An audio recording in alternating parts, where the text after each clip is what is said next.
Chapter है भैया अपना linear equation in two variable. देखो वेरिएबल मैंने अभी बताया था अगली वीडियो में, पिछली वीडियो में, कि एक्स वाई और जेड ये सब क्या होते हैं, वेरिएबल होते हैं। देखो जैसे इक्वेशन लिखी x+1 = 0, और लिखी x+√2 = 0, तीसरी लिखी √2y+√3 = 0। ये सब क्या है, तीनों इक्वेशन है, ये सब एक, देखो इसमें क्या है, एक वेरिएबल है ना, तो ये सिंगल वेरिएबल इक्वेशन है। तो दीज, और इन इक्वेशन के केवल एक यूनिक सॉल्यूशन होगा। यूनिक सॉल्यूशन मतलब क्या, कौन सी वैल्यू रखने पर ये 0 के बराबर हो जाए, मतलब x की वैल्यू क्या रखें, x की वैल्यू यहाँ पर -1 रखी जाएगी, ठीक। तो these equation has unique solution. In equation का क्या है, यूनिक सॉल्यूशन को ही हम क्या कहते हैं, वन सॉल्यूशन, ठीक। और ये इक्वेशन क्या है, ये इक्वेशन है linear equation in one variable, ठीक। अब एक एग्जांपल हम लेते हैं। देखो मान लो एक क्रिकेट मैच जो इंडिया और श्रीलंका के बीच था, ठीक। इसमें 2 बैट्समैन ने इंडिया के, 2 बैट्समैन ने 175 रन बनाए, ठीक। तो अब इसको कैसे लिखोगे, तो मान लो एक बैट्समैन को हमने x मान लिया, एक बैट्समैन को y मान लिया, दोनों ने मिलकर 175 रन बनाए ना, तो दोनों का सम कितना होगा रन का, ये x के रन है, ये बैट्समैन a है, एक बैट्समैन b, a ने बनाया x रन, b ने बनाया y रन, तो x और y के रन का सम कितना है 175, तो x + y = 175। अब देखो ये लीनियर इक्वेशन तो है, लीनियर इक्वेशन इन 2 वेरिएबल्स। कैसे, वेरिएबल क्या है यहाँ पर x एंड y, और लीनियर इक्वेशन का मतलब, अभी पिछली वीडियो में लीनियर मतलब पावर 1 है, ठीक। एक्सपोनेंट इसकी क्या है 1, ठीक। अब हम देखते हैं जनरल इक्वेशन क्या होगी। जनरल इक्वेशन होती है किसी लाइन की ax + by + c = 0, ठीक। या ये एक लीनियर इक्वेशन इन 2 वेरिएबल भी, लीनियर इक्वेशन इन 2 वेरिएबल। यहाँ पर a b c क्या है, कांस्टेंट, और एक्स वाई क्या है, ए बी सी कॉन्स्टेंट है, एक्स वाई क्या है, वेरिएबल, ठीक। अब हम एनसीईआरटी की पहली एक्सरसाइज का पहला क्वेश्चन देखते हैं क्या है।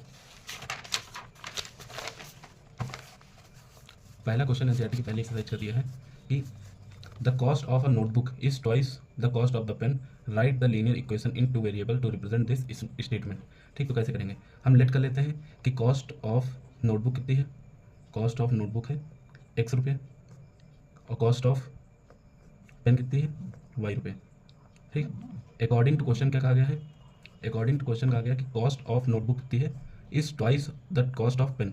तो नोटबुक की कॉस्ट x है, ये कितनी है, ट्वाइस ऑफ पेन, तो ये इक्वेशन बन जाएगी 2 वेरिएबल्स में, ठीक। अगला क्वेश्चन हम देखते हैं, एनसीईआरटी में दिया है कि following the linear equation in the form of ax + by + c and indicate the value of a b c in each case. ठीक, क्वेश्चन ज़्यादा बट मैंने 2 एग्जाम्पल के लिए लिए हैं, और लगा लेना।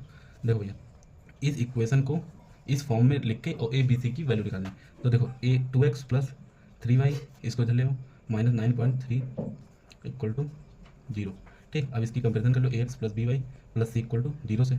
अब x तो वेरिएबल है, तो इसके आगे a की वैल्यू क्या हो जाएगी 2, b की वैल्यू क्या हो जाएगी 3, c की वैल्यू क्या हो जाएगी -9.35 के ऊपर बार, ठीक। इसके बाद इसमें क्या, इस इक्वेशन में देखते पहले देखो, ये जो 5 इसके नीचे है, इसका एलसीएम लेंगे, 5x - y - 50 = 5 = 0, 5 को उधर भेजेंगे, 5x - y - 50 = 0, ठीक। अब इसकी कंपेरिजन करेंगे ax + by + c = 0 से, तो a की वैल्यू क्या आएगी 5, b की वैल्यू क्या आएगी, b की वैल्यू आएगी -1, और c की वैल्यू क्या आएगी -50, ठीक। इस तरह अगर क्वेश्चन आ गया तो इसी तरह पेपर में करना है। और क्वेश्चन दिया है एनसीईआरटी के साथ, सेकंड एक्सरसाइज में दिया, हम मेथड बता दे रहे हैं, आप लोग कर लेना। लिखा है, क्वेश्चन है 2x + y = 7, और इसके लिखना है राइट 4 सॉल्यूशन, ठीक। आप जब इस तरह क्वेश्चन आ जाए, एक इक्वेशन दी हो और कहे कि 4 या 2 या 3 सॉल्यूशन लिखने, तो क्वेश्चन कैसे करेंगे, एक टेबल बना लेना सिंपल सी, क्योंकि इसमें अपने मन से वैल्यू रखनी, क्योंकि अगर 2 इक्वेशन दी होती तो इसकी कुछ वैल्यू निकलती, तो इक्वेशन को सॉल्व करते। तो एक इक्वेशन दी तो कुछ वैल्यू अपने आप से माननी पड़ेंगी, ठीक। एक एक्स की वैल्यू ले लेते हैं, एक वाई की, एक्स की तुमको माननी, वाई की निकाल लेना सॉल्व करके। एक्स की पहले 0 मानो, फिर 1 मान लो, फिर 2 मान लो, फिर 3 मान लो, और जो वाई की आई एक्स की 0 रखने पर उसको यहाँ पे लिख दो, 4 सॉल्यूशन बन जाएंगे। तो एक्स की वैल्यू पहले 0 रखो, 2, 0 + y = 7, y = 7 आ गया, तो y की वैल्यू 7 हो गई। इसके बाद x की वैल्यू 1 रख दो, 2, 1, y 7, y = 5, y की वैल्यू 5 आ गई। इसके बाद तीसरी क्या है, तीसरे में 2 रख दो, तो 4 + y, तीसरे में क्या, देखो दूसरे में क्या किया, x की वैल्यू 1 रखी, इसके बाद x की वैल्यू 2 रखी, तो 4 + y = 7, y = 3, ठीक, इसके बाद अगर 3 रखेंगे तो यहाँ पर y की वैल्यू 1 आएगी। समझिए बात। इस तरह के क्वेश्चन दिए हैं कि एक क्वेश्चन देके और तुमसे 4 सॉल्यूशन या 5 सॉल्यूशन पूछेगा, तो जितने सॉल्यूशन पूछेगा उतनी x की वैल्यू या y की वैल्यू मान लेना। इसके बाद इक्वेशन में रख के दूसरे वाले वेरिएबल की वैल्यू निकाल देना। भाई ये क्या हो जाएंगे, सॉल्यूशन लिखना होगा तो कैसे लिखोगे, 0,7 0,7 1,5 2,3 3,1, ये क्या है 4 सॉल्यूशन होंगे इक्वेशन के। ठीक, इसके बाद और क्वेश्चन देखते हैं जो अच्छे क्वेश्चन है, एनसीईआरटी के ही हैं। कहा गया है चेक 0,2 2,0 4,0 और √2 4√2 are the solution of the equation, इस इक्वेशन की सॉल्यूशन है कि नहीं। तो इस तरह के क्वेश्चन कैसे करते हैं, देखो भैया इक्वेशन पहले लिख लो, x - 2y = 4, चेक करना है कि ये सॉल्यूशन है कि नहीं। अगर देखो नोट में लिख लो कि अगर कोई सॉल्यूशन जो होगा, solution always satisfy the equation. समझने के बाद जो भी सॉल्यूशन होगा वो ऑलवेज सेटिस्फाई करेगा इक्वेशन को। तो यहाँ पर पहला सॉल्यूशन क्या इन्होंने दिया 0,2, तो आगे जो वैल्यू लिखी होती है वो x की होती है, जो पीछे होती है वो y की होती है। तो x की जगह पर 0 और y की जगह पर 2 रख के देख लो, x की जगह 0 रखा, y की जगह पर 2 रखा, तो ये क्या है हमारा -4। और हमें किसके बराबर लाना था, 4 के, जो कि बराबर नहीं, मतलब 0,2 इज़ नॉट अ सॉल्यूशन। समझ आ गया। इस तरह हमको चेक करना। अब ये 3 क्वेश्चन आप चेक कर लेना, कहो तो लास्ट वाला बता देते हैं। चलो लास्ट वाला बता देते हैं, देखो कैसे करेंगे लास्ट वाला।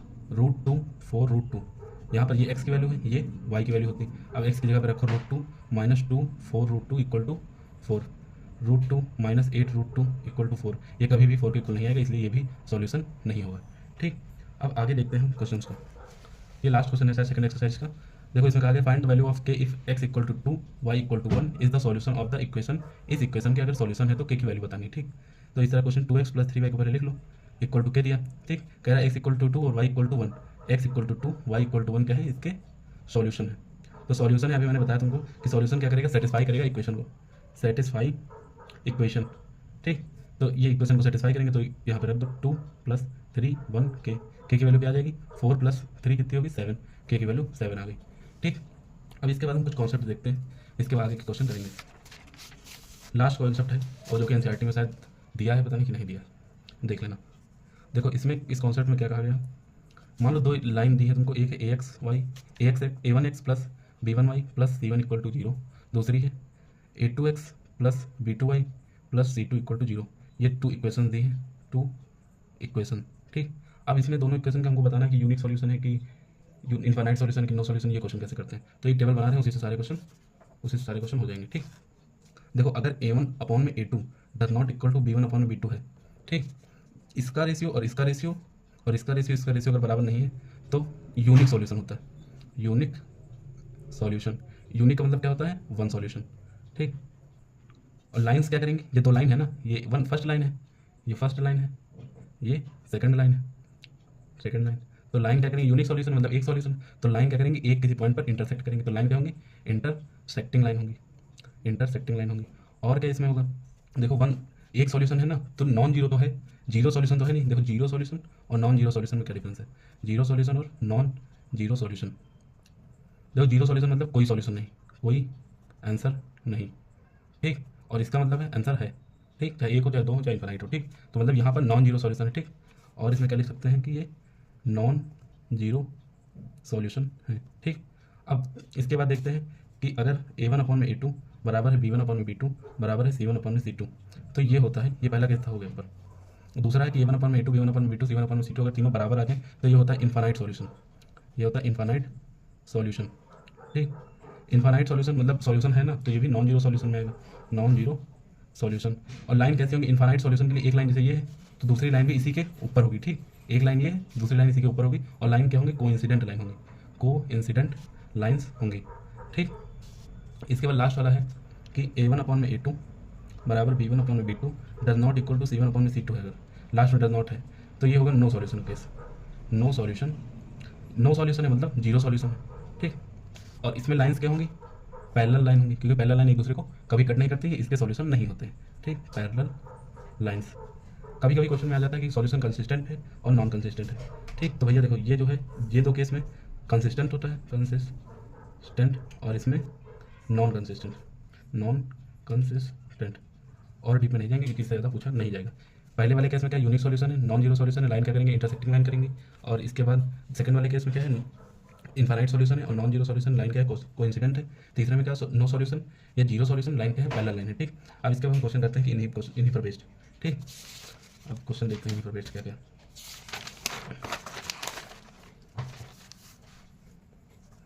देखो भैया कहा गया question the value of K for what the system of equation दो दे रखे K X minus Y equal to 2 और दूसरा दे रखा 6x minus 2y equal to 3 है यूनिक सॉल्यूशन। यूनिक सॉल्यूशन का केस क्या होता है कि a1 अपॉन में a2 does not equal to b1 upon में b2। तो वही यहाँ कर देंगे k अपॉन में 6 does not equal to -1 upon में -2, ये कट गया। इसके k की वैल्यू क्या आ जाएगी, k does not equal to ये इधर जाएगा 6 अपॉन में 2, k does not equal to 3। ठीक, k की वैल्यू क्या होनी चाहिए, क्या नहीं होनी चाहिए कि ये यूनिक सॉल्यूशन है, k की वैल्यू 3 नहीं होनी चाहिए। ठीक, इसको करने का हम इसको इधर ले आते हैं और कोई मतलब नहीं था, जैसे बता रहा हूँ वैसे। ठीक, इसके बाद क्या है question the value of K for which system of equation has infinite solution, infinite number of solution. Infinite number of solution के लिए केस क्या है, a1 अपॉन में a2 equal to b1 upon में b2 equal to c1 upon में c2। ठीक, equation क्या क्या दी है, 2x plus 3y equal to 5, 4x plus ky equal to 10। ठीक, इन दोनों को इधर ले आओ क्योंकि लाइन की इक्वेशन हमने कैसे बताई, a1x plus b1y plus c1 equal to 0, a2x plus b2y equal to c2 equal to 0। तो उसी तरह इसको लिखेंगे 2x plus 3y minus 5 equal to 0, 4x plus ky minus 10 equal to 0। ठीक, तो यहाँ पर क्या क्या इसको इसी तरह लिखेंगे 2 अपॉन में 4 इक्वल टू 3 अपॉन में k माइनस 5 अपॉन में माइनस 10। ठीक, ये क्या आ जाएगा 1/2, ये भी आ जाएगा 1/2। तो 1/2 equal to 3/k equal to 1/2। तो किन्हीं भी दो को बराबर कर लो क्योंकि k की वैल्यू हमको निकालनी है। ठीक, तो 1/2 equal to 3/k cross multiply करेंगे, k की वैल्यू 6 आ जाएगी। ठीक, यही आंसर होगा। अगला क्वेश्चन देखते हैं the value of K for which the system of equation has no solution. No solution का है, देखो भैया ये क्वेश्चन कैसे करेंगे। इक्वेशन दी है x plus 2y minus 3 equal to 0, दूसरा है 5x, दूसरी equation 5x plus ky plus 7 equal to 0, कह रहा है नो सॉल्यूशन है। नो सॉल्यूशन केस क्या होता है, a1 अपॉन में a2 बराबर b1 अपॉन में b2 does not equal to c1 upon में c2।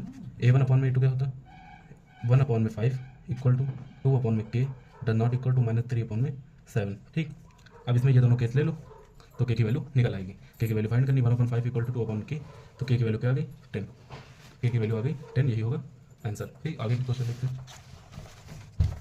अब क्वेश्चन कहा गया है कि a pair of linear equation in two variable in consistent then line represented the equation are.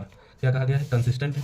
तो मैंने कंसिस्टेंट के लिए भी क्या बताया था, दोबारा देख लो कि कंसिस्टेंट होगा तो या तो यूनिक होगा, लाइन इंटरसेक्टिंग होगी, या इन्फानाइट सॉल्यूशन होगा, लाइन कोइंसिडेंस होगी। तो क्वेश्चन देखो, क्वेश्चन में कहा गया है कि if a pair of linear equation in two variable is consistent then the line represented, line क्या होंगी ऑलवेज केवल इंटरसेक्टिंग, ऐसा हो ही नहीं सकता, केवल पहला ये तो केस ही नहीं बनेगा, ऑलवेज कोइंसिडेंट ये भी नहीं, इंटरसेक्टिंग होंगी या तो कोइंसिडेंट होंगी। देखो कंसिस्टेंट दो में था, इसमें इंटरसेक्टिंग और कोइंसिडेंट दोनों होंगी। ठीक, तो लास्ट ऑप्शन आंसर होगा। अगला क्वेश्चन देखते हैं, कहा गया है if x equal to a y equal to b is the solution of equation, इसके सॉल्यूशन है दोनों के, तो वैल्यू बतानी है a और b की। ठीक, x इक्वल टू a दिया है और y इक्वल टू b, और इक्वेशन क्या दी है x minus Y equal to 2, x plus Y equal to 4, ये दोनों के हैं सॉल्यूशन है इन दो इक्वेशन के। ठीक, तो ये सेटिस्फाई करेंगे, तो a minus B equal to 2 हो जाएगा और a plus B equal to 4। ये इसको इक्वेशन 1 मान लो, इसको इक्वेशन 2, इक्वेशन 1 और 2 को ऐड करने पर a minus B equal to 2, a plus B equal to 4, add करोगे ये कट जाएगा, 2a equal to 6, a equal to 3।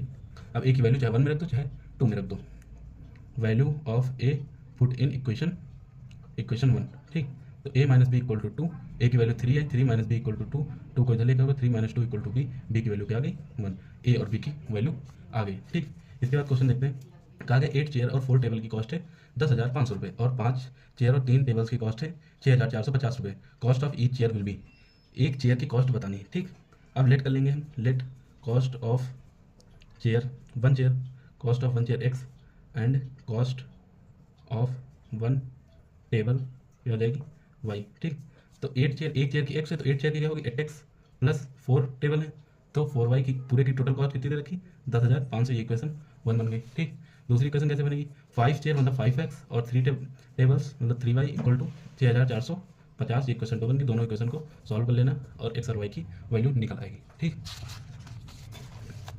तो आगे देखते हैं क्या। अगला क्वेश्चन हम देखते हैं क्या है, ये एक आपको दिया है ABCD एक रेक्टेंगल है, ये एक ABCD रेक्टेंगल है, तो x y की वैल्यू बतानी है। देखो रेक्टेंगल की आमने सामने की साइड बराबर होती है। ठीक, तो ये बराबर हो जाएगी इसके, ये बराबर हो जाएगी इसके, तो x plus Y equal to 12 हो जाएगा और x minus Y equal to 8। एक इक्वेशन ये होगी, एक इक्वेशन दूसरी इक्वेशन ये होगी, दोनों इक्वेशन को जोड़ देंगे तो 2x equal to 20, x equal to 10। x की वैल्यू किसी भी इक्वेशन में रख दो, value of x put in equation 1, equation 1 में रख दो, 10 plus Y equal to 12, Y equal to 2, X और वाई की वैल्यू आ गई। अगला क्वेश्चन देखते हैं, कहा गया है कि दो इक्वेशन है 2x plus 3y 7, A plus B X 2a minus B Y equal to 21, ये क्या है इंटरसेक्टिंग इन्फाइनाइटली मेनी सॉल्यूशन है। ठीक, अब इन्फाइनाइट सॉल्यूशन का केस क्या होता है, a1 अपॉन में a2 equal to b1 upon में b2 equal to c1 upon में c2। तो इन इक्वेशन को हम एक लाइन की इक्वेशन में लिख लेंगे इस तरह, a1x plus b1y plus c1 equal to 0, a2x plus b2y plus c2 equal to 0। ठीक, इसको लिखेंगे 2x plus 3y minus 7 equal to 0, a plus B X plus 2a minus B Y minus 21 equal to 0। अब इस तरह लिखेंगे 2 upon में a plus B equal to 3 upon में 2a minus B equal to minus 7 upon में minus 21। ये cut गया, ये 3 बार में कट जाएगा। एक बार इसको इसके बराबर कर लो, एक बार इसको इसके बराबर कर लो। ठीक, तो जब 2 upon a plus B equal to 1/3 होगा तो क्रॉस मल्टीप्लाई करेंगे 6 equal to a plus B, 3 equal to 2a minus B को जब बराबर करेंगे तो क्रॉस मल्टीप्लाई इसमें भी कर ले, 9 equal to 2a minus B. एक इक्वेशन ये हो गई, एक इक्वेशन ये, equation 1 plus equation 2, a plus B equal to 6, 2a minus B equal to 9, add करेंगे 3a इक्वल टू क्या आ जाएगा 15, ये आ गया a की वैल्यू 5, a की वैल्यू इक्वेशन फर्स्ट में रख दो, b की वैल्यू क्या आ जाएगी 1।